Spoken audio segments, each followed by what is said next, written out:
Tonight we're going to be moving into looking again at our habits and how we limit those, but then also looking at how to start reflecting back, saying back things to people in a more organic way, and how you do that. And then one of the hardest things is looking at questions. How do you ask good questions to get to the heart of the matter?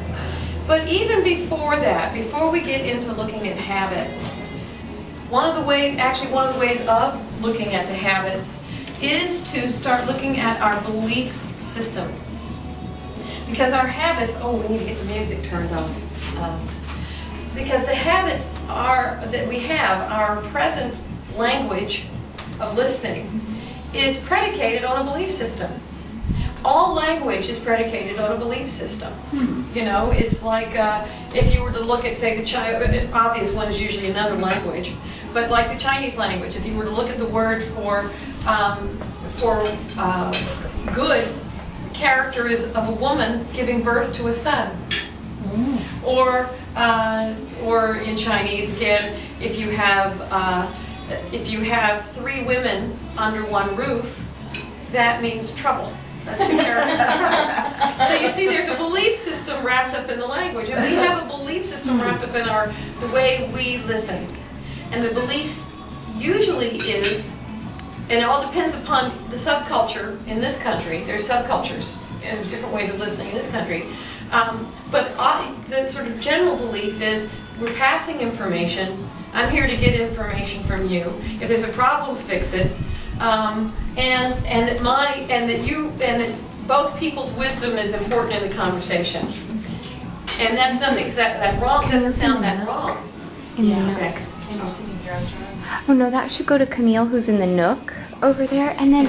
And the music. Yeah, we're gonna turn that off. Thank you. Okay. Yeah, because I'm finding myself trying to hurry to. I'm talking fast. So what we do is often we think that the conversation, that listening, is about listening long enough so that you can say something. Oh, and they're finished talking, so now it's my turn to talk. Okay, and it's a give and take, and often it is. Sometimes that's the way it is. But there are signals about when to listen, and I have these written down. I ran out of room to put these on. I wanted to print up 4 pages, so you didn't get this on your page. But the times to listen, to get the clue, first of all, somebody says, I got a problem.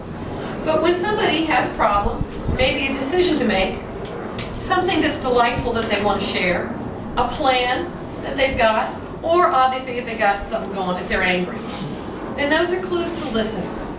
Could you say this again? Yes, and I should write them down. I had them and I had to delete them. When somebody's got a problem, when they've got a decision to make, when they've got a delight, something to share. So often we have a very difficult time in this culture listening to somebody talk about something that's wonderful for them. Because then we want to tell them about something that was wonderful for us. We're often very uncomfortable with that. When they're planning something, when they're putting together the pieces of a plan, or of course when they're mad at us, when somebody's angry. Often when they have a problem, they're not necessarily angry. But if they're angry, that's really a time to listen. So those are clues that we need to listen. Of course, somebody's saying, I need to talk. You know, that's a definite clue. And we hope we can train people to do that. You know, I've trained my kids to just say, Mom, I need to talk. And I know, put on the listening ears, and there I go. And girlfriends, I have that. And you know, girlfriends, boyfriends, the same thing. You know, hey, can you listen to me for a little bit? Boom, okay. Go into that gear, all right? And I'll call them and do the same. So there are specific times. So what we're needing to do is to get out of an old belief system about listening, that it's just this casual thing all the time, and that sometimes it's not. And the kind of listening we're talking about here is not necessarily as casual as we're used to. So we're looking at a second language, looking at a second way of listening. So what I'd like to, I don't usually like to read while I like to give this as a supplement, but there's some things on here that I would like to read. So there are some beliefs that I kind of thought about that are sort of precepts for the kind of listening we're talking about. First of all, let's look down. It's the second part here, down here where it says some core beliefs on the front page. First of all, that every person on the planet wants to be heard. Every single person wants that. We all want somebody to validate us. The second is that often the things we do, positive and destructive, are means to get heard. We do things to get people to pay attention to us in some way. You know, and it may be that we speak, it may be that we jump up and down, it may be that we dance, that we paint, that we write, that we teach, whatever it is, but there are ways to get people to listen to us. Sometimes standing in front of the TV, naked. You know, whatever it takes to get somebody to listen to us.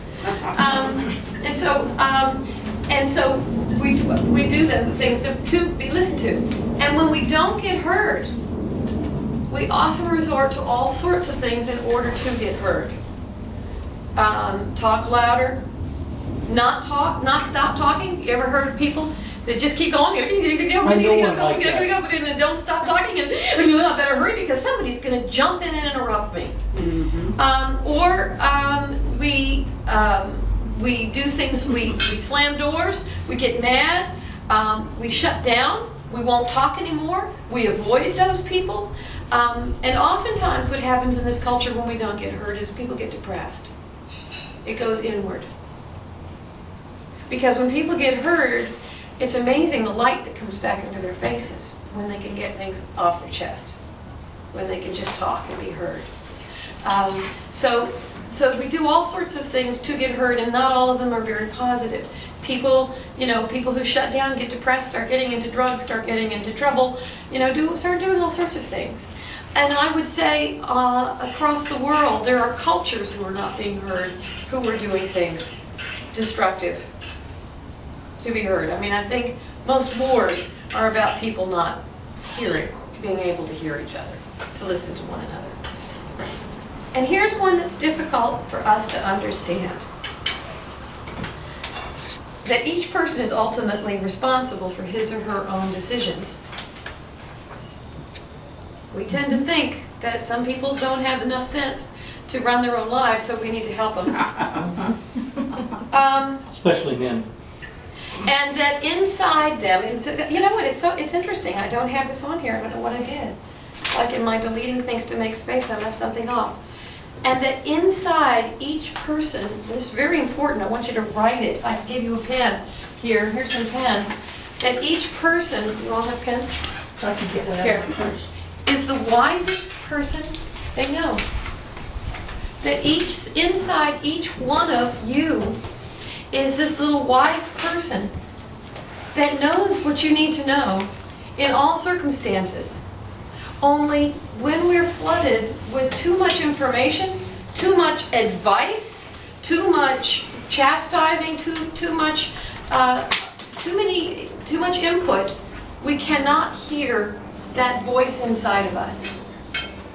So that the job of deep listening, like we're learning here, is to help return people to their own inner wisdom.